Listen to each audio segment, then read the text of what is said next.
guys, thank you very much for joining me. So I've just arrived in the Leeds Dock in Leeds for the Red Magazine Careers in Digital with Sky.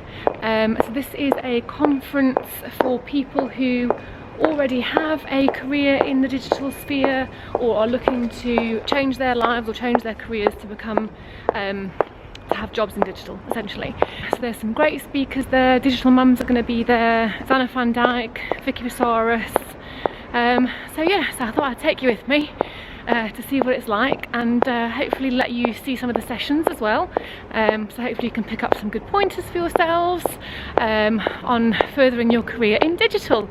So let's see what it's like. Women in Tech events, and the whole principle behind this has been to give women a bit more confidence and education and experience and empowerment into the tech world. Tech is having a massive impact on the world. Everything is online. We have a really cool business model that we're very proud of. It's called the 1-for-1. So for every hour of paid learning for a corporate, we give an hour of free learning to a 16 to 25-year-old. Even if they give you 2 wheels or a chassis, it's no good. It only works when they get to the end product. Whereas, say I give the challenge to start B, and what they do is they immediately create a skateboard and give it to me. I can jump on it and actually use it straight away to go, that was great, but I fell off loads, and actually I need some handlebars. Then what they do is they give me this, and I'm like, oh yeah, I can use that, was much better. I give them more feedback, they iterate, and make it better. And I'm actually a customer throughout the whole journey. And if you've got the 2 startups competing against each other, one using the lean startup methodology and one not, which one do you think is going to be more effective? So think of them as the Lego bricks of the internet. You can plug them together to create new projects or new platforms without having to start from scratch. And what you do is you use data and functionality from existing platforms to plug into your own platform. Have you ever kind of gone onto a website and logged in with your Facebook account or with your LinkedIn account? That was an example of an API. So they just used that, plugged it into their platform rather than having to start from scratch. Rather than talking about an idea, you can actually present someone something and show them. So this is great when you've got investors, for example, that maybe want to invest in your app or invest in your idea, rather than just saying this is what we're going to do, this is actually it. Just wireframing with pencils and then using Marvel app to actually digitize them. If you want to get a little bit more complicated, you can actually maybe use Sketch 3. You can teach yourself Sketch 3. I did it myself. I went on to Udemy. It's just software that enables you to turn your pictures into something that looks a little bit more professional. You could even use PowerPoint if you wanted to straight away to make some kind of slides that look a little bit nicer. And then you can use something like Envision, which makes it even more high fidelity. And if you want to go even more high fidelity, you can use something like Photoshop and Framer. Here's an example. This is kind of like what it looks like drawn out, and then you just take it to the next level by using something like Photoshop to make it look better. Build your network and then use it. Be aware that your network aren't necessarily the formal mentoring and sponsorship relationships you might expect them to be. So if you're thinking about a career change into a new area and you don't know anybody there, reach out and find out who knows somebody in that area and find them to get that link into that place. Tip number 2, take a chance. Skills are more transferable than you think. You can bring those skills into your new place. Next thing you need to know is it's going to be really hard. So nobody ever said it was going to be easy, but actually when you take yourself out of one role and move yourself into another, or you change industry, you come from that comfortable place into a completely alien environment. So it's really important on that note just not to give yourselves a hard time, because we're pretty notorious for doing that as well. You go in and you just expect to be brilliant on day one, and we can't be. The things that will help when it is hard is doing some research, doing the legwork and actually learning. And at Sky we do something called Get Into Tech, and we do free full-time, part-time or evening courses that you can apply for. And then my final tip is to think and move laterally. I did not think that, having done the law stuff, I was going to be doing the technology and digital stuff, but I was in a big organisation that I wanted to leverage what I knew, and I wanted to move up. I looked at the senior leaders and I've seen them be in different areas across the business, so that when you end up in that position, you're in a place where you can make a really cohesive business decision. Get on, prove yourself, shout about your achievements, claim your mistakes and deal with them and move on. So if you're a business and you're building your business online and you haven't been on social media yet, you do want to start with brand awareness. If you've got some communities already online and you're already getting some content out there that fits with your brand themes that you just identified, your objective might want to be, building relationships, getting engagement, starting to really start some conversations going with people. So once you know what you want to achieve, the next step is who do you want to be? In a user persona is an archetype, so it's a person, they have a name, you know whether they're male or female, you know how old they are, you know whether, where they like to go online, what kind of things they want to talk about,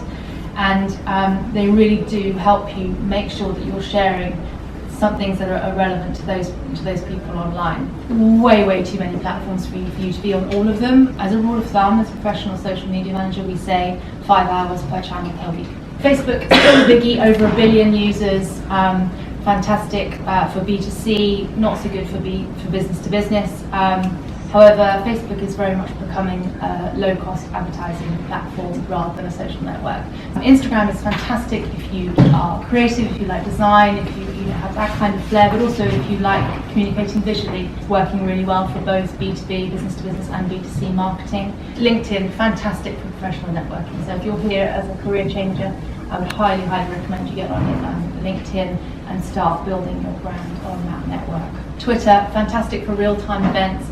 Fantastic to have conversations with people you would never be able to reach in real life. Pinterest is another visual platform. It's very good for reaching more affluent consumers. Snapchat, this year was the year that Snapchat grew up. It stopped being what it's known for and became actually a channel worthy of being used for marketing. Big department stores like Selfridges will use it for behind the scenes. Got lots of entrepreneurs on there. Please don't do them all. Choose your top 2 and do them really well. What time are people might be online? So put it out at 7 p.m, put it out at 7 a.m, put it out at lunchtime. See what gets the best results. Then you measure and you look. Which time of day got the highest number of impressions? Which hashtags worked really well?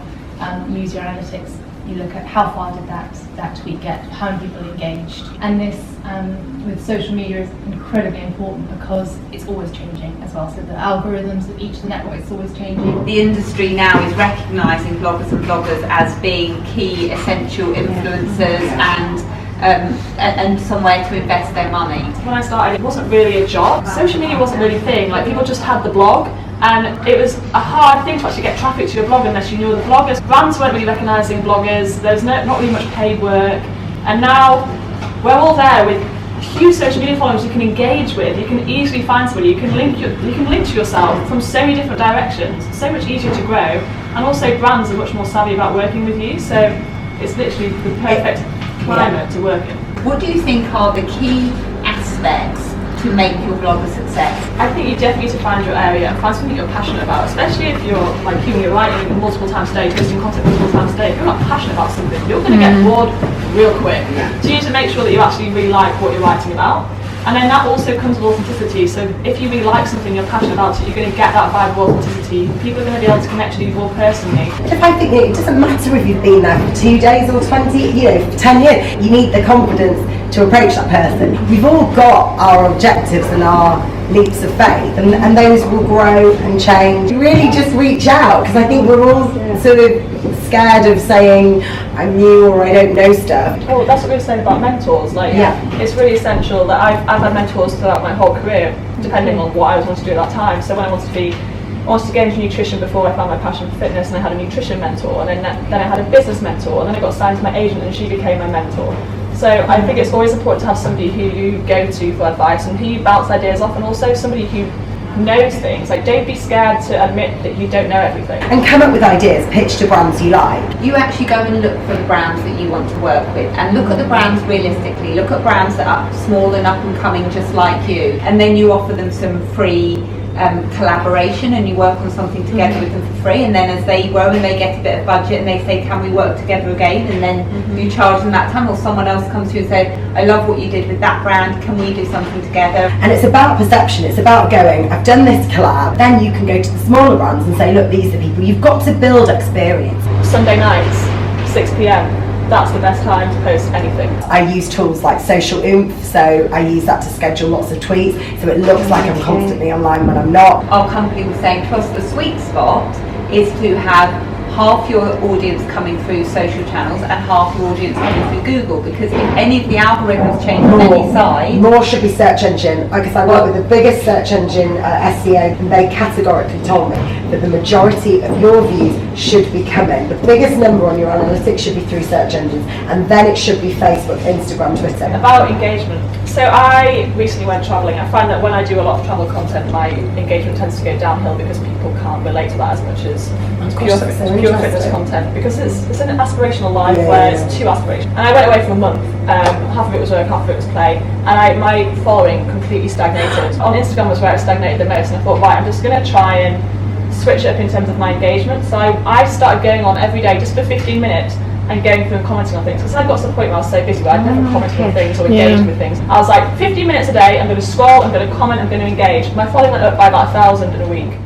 It was an incredibly inspirational day. I mean, I think anywhere where you go and there's loads of people, not necessarily just women, taking the bull by the horns, following their passion, finding their voice, figuring out and sort of forging out a career path for themselves, it can't help but be anything but really inspiring. I just want to say a very big thank you to Red Magazine and to Sky for hosting it. Red have also very kindly given us a little goodie bag, so let's see what's inside. For anyone who knows me, who knows how much I love popcorn, this is always going to be a winner. And then I see we've also got a lovely Evian drink, which is fruits and plants, water from the Alps, grape juice and rose flavour. Then we've got, oh, I love this. Everyone got one of these. So it says My Tech Notes on it. I'm absolutely obsessed with notebooks. Fruit and nut bar from Kind, L'Occitane, 5 essential oils, shampoo and conditioner.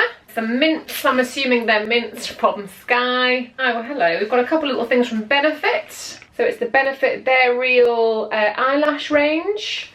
So we have the Benefit Beyond Mascara and the Mink Brown Tinted Lash Primer. I hope you guys enjoyed it. I hope that you have picked up a few hints and tips from the day. If you've got any questions, please let me know in the comments and I will answer all the questions in this vlog. So yeah, I hope you guys enjoyed it. Thanks for coming along with me and I'll see you next time. Bye!